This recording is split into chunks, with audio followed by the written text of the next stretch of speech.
అందరికీ నమస్కారం అండి. ఆదివారము సూర్యదేవుడికి సంబంధించిన రోజు. ఆదివారం రోజు కొన్ని నియమాలు తప్పకుం ఆదివారం రోజు కొన్ని నియమాలు తప్పకుండా పాటించాలి. శని ఆదివారం రోజు ఆదివారం రోజు తెలిసి తెలియక కొన్ని పొరపాట్లు చేసినట్లయితే అనేక నష్టాలు కలుగుతాయి. ఆదివారం రోజు ఏ నియమాలు పాటించాలో ఈరోజు మనం ఈ వీడియోలో తెలుసుకుందాము. జాతకంలో సూర్యుడు బలంగా ఉంటే విపరీతమైన ధనయోగం కలుగుతుంది. సూర్యుడికి సంబంధించిన ఆదివారం రోజున తప్పనిసరిగా కొన్ని నియమాలు పాటించాలి. చాలామంది ఆదివారం రాగానే జుట్టు కత్తిరించుకోవటం, గడ్డం తీసుకోవటం చేస్తూ ఉంటారు. అలా అసలు చేయకూడదు. ఆదివారం రోజు జుట్టు కత్తిరించుకుంటే జాతకంలో సూర్యుడి స్థానం బలపడుతుంది. జీవితంలో అనేక సమస్యలు ఏర్పడతాయి. ఒక్క బుధవారం రోజు మాత్రమే జుట్టు కత్తిరించుకోవటం, షేవింగ్ చేసుకోవటం చేయాలి.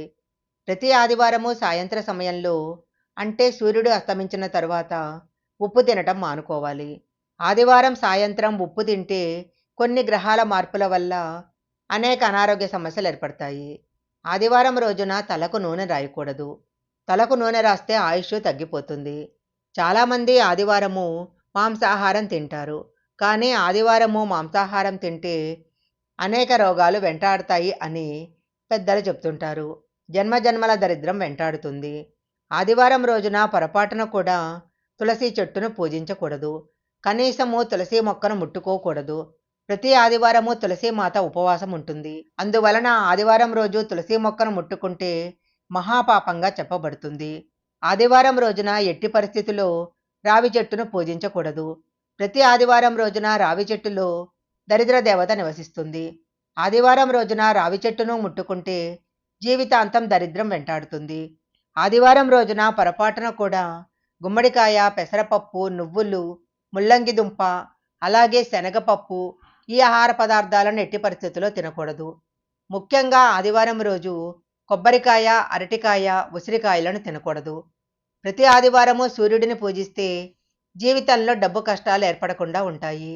ప్రతి ఆదివారము ఉదయం స్నానం చేసిన తర్వాత ఒక రాగి చెంబులో నీటిని తీసుకొని సూర్యుడిని చూస్తూ ఓం ఆదిత్యాయ నమః అనే మంత్రాన్ని జపించి సూర్యుడికి అర్ఘ్యం వదలాలి. ఇలా చేస్తే కుటుంబం అంతా అష్టైశ్వర్యాలతో జీవిస్తారు. అర్ఘ్యం సమర్పించేటప్పుడు ఆ నీళ్లు కాళ్ళ మీద పడకుండా చూసుకోవాలి. ఆదివారం రోజున గాయత్రి మంత్రాన్ని జపిస్తే పిల్లలకు జ్ఞాపక శక్తి పెరుగుతుంది. ప్రతి ఆదివారము తప్పనిసరిగా ఎరుపు రంగు వస్త్రాలు ధరించాలి. ఈ వీడియో కనుక మీకు నచ్చినట్లయితే లైక్ చేయండి, షేర్ చేయండి. ఇలాంటి మరిన్ని వీడియోల కోసం మా ఛానల్ సబ్స్క్రైబ్ చేసుకోండి. పక్కనే ఉన్న బెల్ ఐకాన్ని యాక్టివేషన్ చేసుకుంటే మేము పెట్టే వీడియోలన్నీ కూడా మీకు ముందుగానే నోటిఫికేషన్గా వస్తాయి. మరొక మంచి వీడియోతో మళ్ళీ కలుసుకుందాం.